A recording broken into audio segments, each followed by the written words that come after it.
টোপনিয়ে কাল হল এখন নাইট ছুপাৰ বাছৰ বাবে ৰঙিয়াৰ ২৭ নং ৰাষ্ট্ৰীয় ঘাইপথৰ উদিয়ানাত গুৱাহাটী অভিমুখী পথ অতিক্ৰম কৰি ডিভাইডাৰেৰে চলালে বাংগালুৰুৰ পৰা অহা AS01 SC 8209 নম্বৰৰ বাছখন।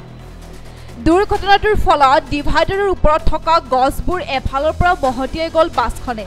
ফলত চূৰ্ণ বিচূৰ্ণ হল বাছখন। আতংকিত বাছখনৰ ভিতৰত থকা যাত্ৰীসকলৰ লগতে স্থানীয় লোকসকল। অৱশেষত বাছৰ চালকজনে প্ৰায় 200 মিটাৰ ডিভাইডাৰেৰে বাছ চলাই নলবাৰী অভিমুখী পথত বাছখন ৰখাবলৈ সক্ষম হল যদিও পুনৰ আন এখন ডাম্পাৰত খুন্দিয়ালে। দুৰ্ঘটনাটোৰ ফলত বাছখনৰ ভিতৰত থকা শিশু মহিলাসহ কেইবাজনো গুৰুতৰভাৱে আহত হৈছে। ঘটনাস্থলীত আৰক্ষী উপস্থিত হৈ গুৰুতৰভাৱে আঘাতপ্ৰাপ্ত লোকসকলক ততাতৈয়াকৈ চিকিৎসালয়ত ভৰ্তি কৰে। ইফালে দুৰ্ঘটনাটোৰ সুযোগ বুজি একাংশ দুৰ্বৃত্তই কেইবাজনো যাত্ৰীৰ মোবাইল চুৰি কৰে। এই ঘটনাটোৰ মূল কাৰণ আছিল বাছ চালকজনৰ টোপনি। বাছ চলাই থাকোঁতে হঠাৎ চালকজনৰ টোপনি অহাৰ ফলত দুৰ্ঘটনাটো সংঘটিত হয় বুলি জানিবলৈ দিয়ে দুৰ্ঘটনাগ্ৰস্ত বাছখনৰ চালকজনে। টোপনি লাগিছিলে বাবু, চকু টান মাৰি ধৰিলে গমে নাপালো।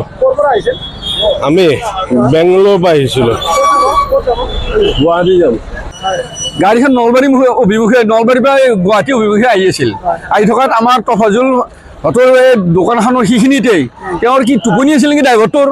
মই এটা আইডিয়াত কৈছোঁ যে টোপনি আছিল।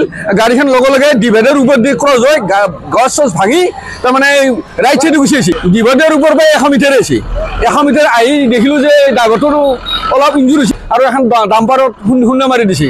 দিয়াৰ পিছত আমি দেখিলোঁ যে ঘটনাটোত গোটেই গাড়ীবিলাক ব্লক হৈ গৈছে। এতিয়া তাৰপিছত এতিয়া ক'ৰ মানুহ কি কাৰোবাৰ মোবাইল হৰিছে কিবা হৈছে এইবিলাক ঘটনা হৈ আছে। এতিয়া নাম বীৰেন কুমাৰ বৰা। ক'ৰ পৰা আহিছিলে বুলি? কোকৰাঝাৰৰ পৰা আহিছিলোঁ। মোবাইলটো পৰি গৈছে, কোনোবাই লৈ গৈছে মোবাইলটো। মই এইখিনিত কাম কৰি আছিলোঁ। বাছখন ইফালৰ পৰা আহিল, আহি পেলাই এইখিনিত ওপৰেদি তাৰমানে উঠি গ'ল, ডিভাইডাৰৰ ওপৰত উঠি গ'ল। উঠি যাই পেলাই এইখিনি চুচৰি গ'ল। চুচৰি যাই পেলাই সেইখিনি মানত ৰখিল। প্ৰায় মোটামুটি 1 ফুট 200 মান মানে এনেকৈ গৈছে আৰু ওপৰেদি যাই পেলাই এইখিনিত যাই পেলাই এনেকৈ হেৰি হ'ল। বাছখন ভাঙিছে, বহুত ক্ষতি হৈছে।